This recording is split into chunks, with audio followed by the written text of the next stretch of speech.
تجربة عاجل ومباشرة من سبت جيزوله. استنفار أمن تعيشه المنطقة. قيام مجهولين بهجوم على مركز التصويت قبل الإعلان على النتائج الانتخابية.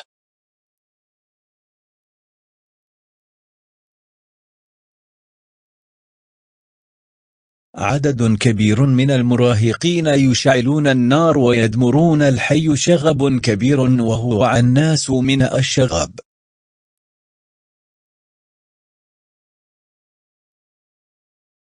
هلع الساكينة من هده الفوضى والنار في كل مكان، وعدد كبير من المراهقين يدمرون آل الحي. تجربة الأصوات.